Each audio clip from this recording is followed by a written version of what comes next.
It might seem strange to have a choir anthem about Christmas in the middle of February, but of course that's the point of Howard Thurman's poem, as set to beautiful music by UU composer Elizabeth Alexander.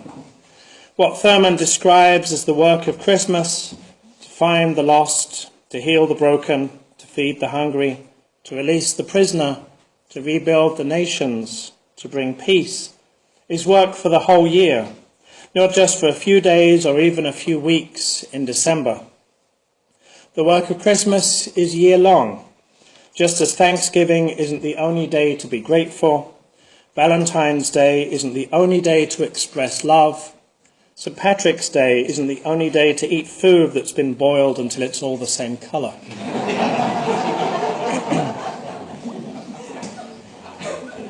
Now, over the years, I have wondered about the values that get associated with Christmas, indeed the values that the Bible says that Jesus taught.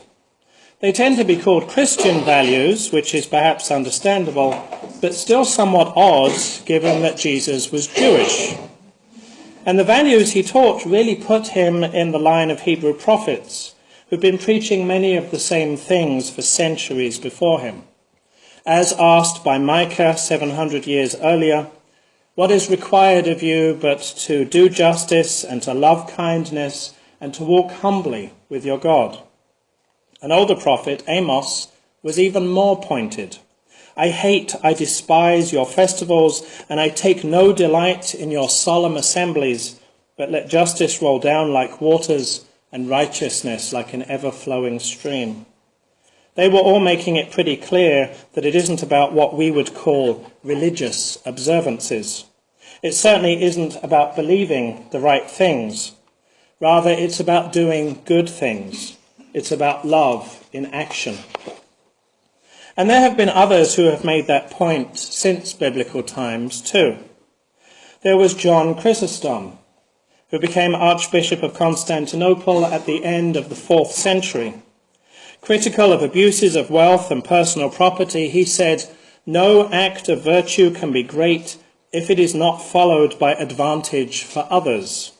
So, no matter how much time you spend fasting, no matter how much you sleep on a hard floor and eat ashes and sigh continually, if you do no good to others, you do nothing great."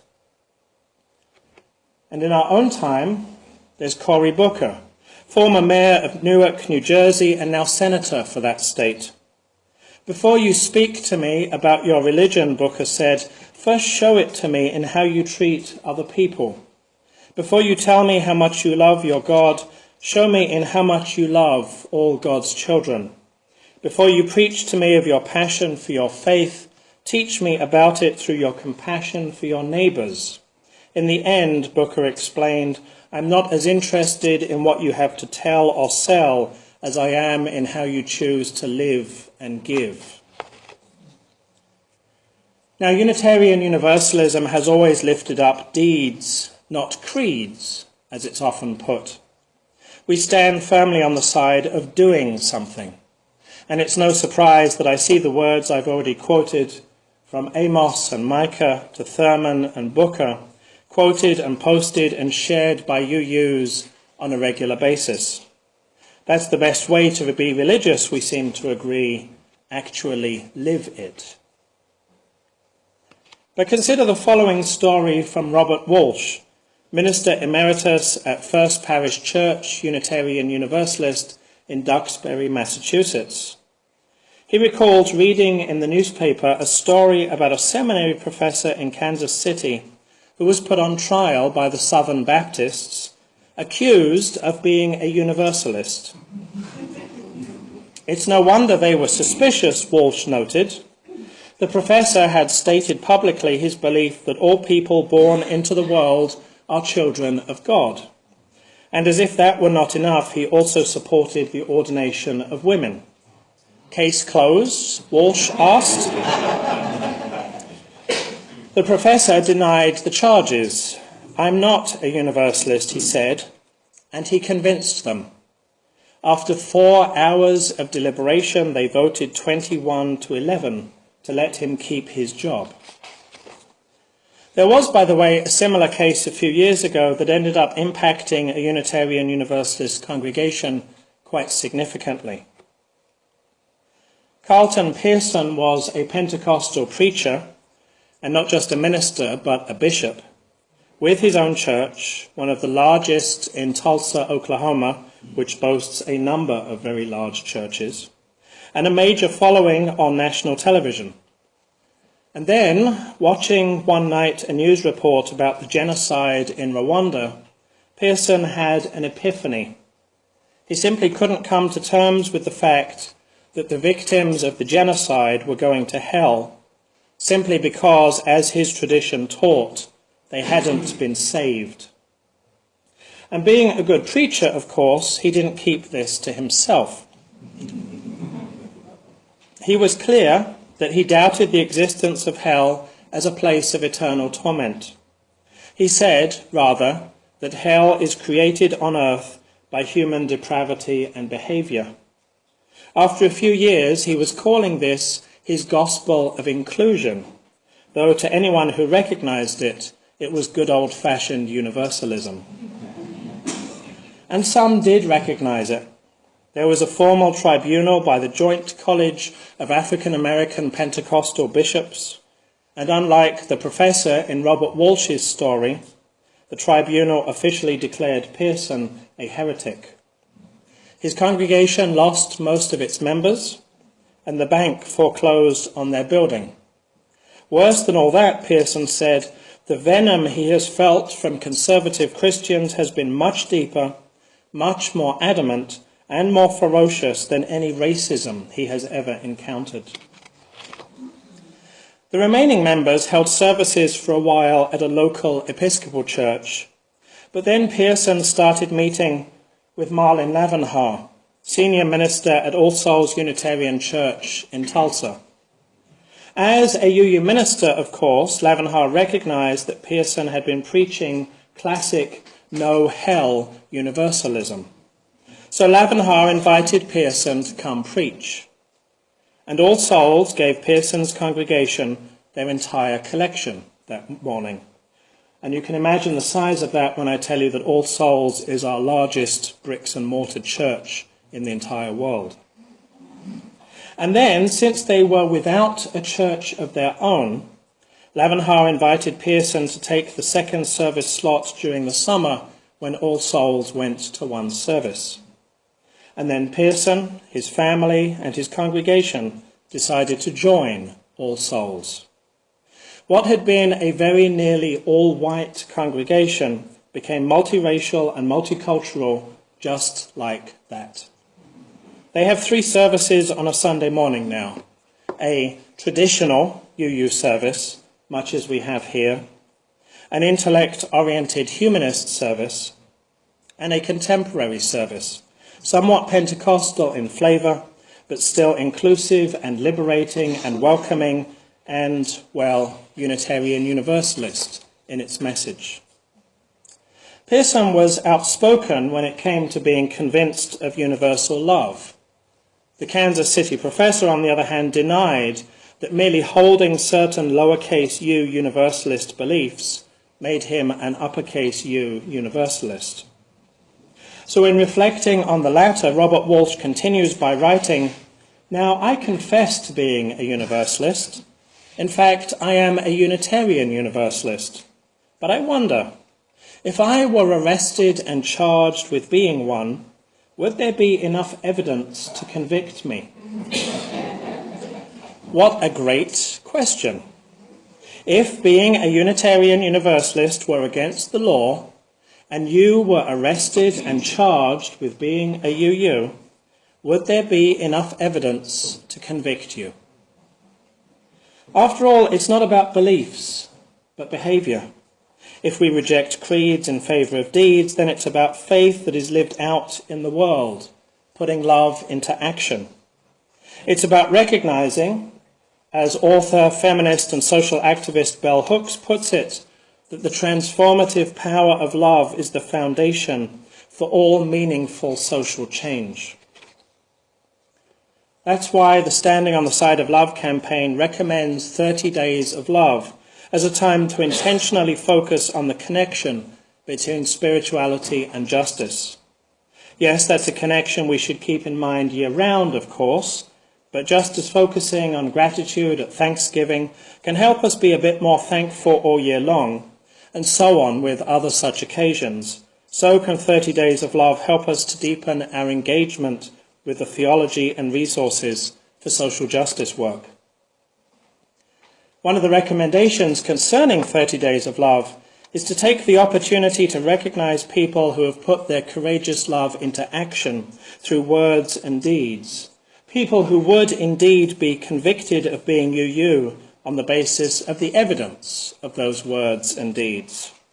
Now, we've not done this before, so I simply put out a few calls for nominations, asking for the names of members of this congregation who deserve to be recognized for their efforts.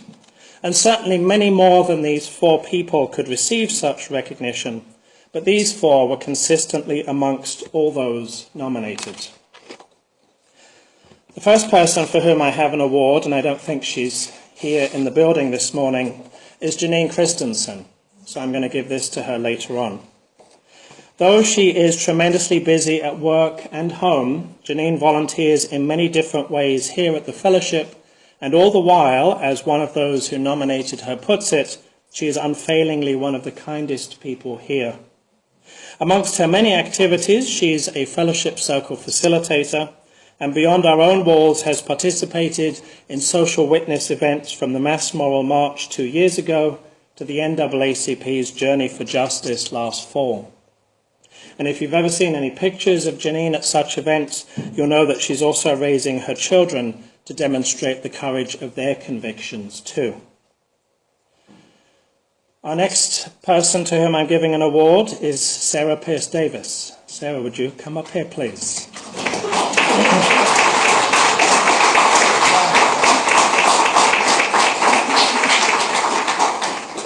Sarah is another person seen as living her UU values by those who nominated her. Here at the Fellowship, she's one of our hospitality team leaders and also puts in a lot of hours as co-chair of the caring committee, showing our congregation's love to those most in need of it at any given time. And in spite of the physical challenges, Sarah was also part of the UUFP contingent that went to Raleigh, North Carolina for the Mass Moral March. Sarah, here's yours.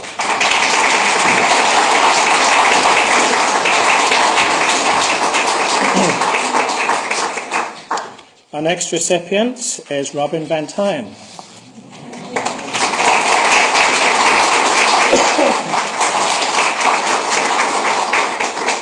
One of our beloved Sunday morning musicians, you'll often find Robin raising our environmental consciousness, whether through the organising work of the Green Sanctuary Committee or the worship work of Earthrising.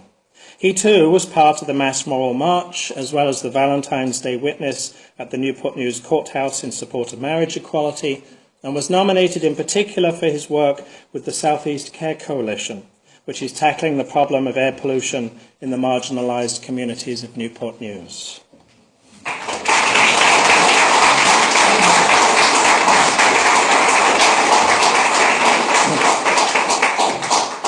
And the 4th certificate I have is for Donna Sprock. If you go to any of our ministries that involve serving food to those in need of a decent meal, you'll find Donna in the kitchen. As well as coordinating the food at our nights with the Port Winter Shelter Programme, Donna deserves our recognition for forming a partnership with St. Paul's Episcopal Church 6 years ago.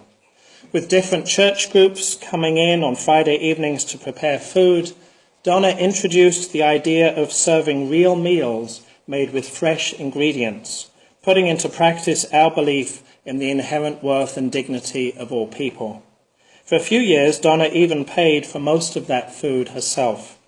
This year, it's paid by Share the Basket, but as a UUFP program, it really ought to be funded by the UUFP budget. Hint, hint, for those of you who haven't sent in your pledges yet.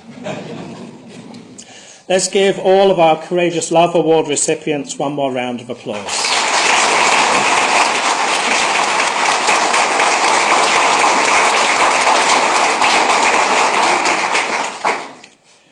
It's not surprising that Standing on the Side of Love decided to call these Courageous Love Awards. Actually living out one's faith, being willing to be convicted by one's words and deeds, does take courage. After all, as Howard Thurman put it, there's a constant need to keep fresh before ourselves the moments of our high resolve. For even without clear obstacles or direct challenges, the dust and grit of the journey itself wears us down, makes it easier to forget that to which our lives are committed. At this year's Day for All People in Richmond, for instance, the Citizens Lobby Day of the Virginia Interfaith Center for Public Policy, the keynote address to those of us gathered for lunch at Virginia Commonwealth University after a morning of meeting with our state legislators was delivered by the Reverend Dr. James Forbes, Jr. He is currently Senior Minister Emeritus of the Riverside Church in New York City, having served as Senior Minister for 18 years and being the first African-American Senior Minister of one of the largest multiracial congregations in the country. Though his theology is clearly liberal, he preaches in the charismatic style he learned from his upbringing. And one part of his address to us was actually a story that he heard from his own father, the Reverend James Forbes Sr. According to the story, and apparently this is how you can tell that it's a Pentecostal story, the devil was having a going out of business sale. All the instruments of evil had been sold at bargain basement prices. Greed, jealousy, gossip, and so on, all sold off. All, that is, except one. There was one tool of the devil still left on a shelf, and a shopper asked what it was. That's the most powerful of all the instruments of evil, the shopper was told. Even discounted, it's still the most expensive, because it's the most effective way to undo good and to bring ruin. The shopper was impressed and asked what it was. What could be more powerful than gossip and greed? Well, the shopper was told, we call it discouragement. In his address to those of us in Richmond who'd gone to try to convince our legislators to use their power to address problems of poverty and racism and sexism and bigotry and exploitation, Dr. Forbes introduced us to what he calls degenerative discouragement syndrome.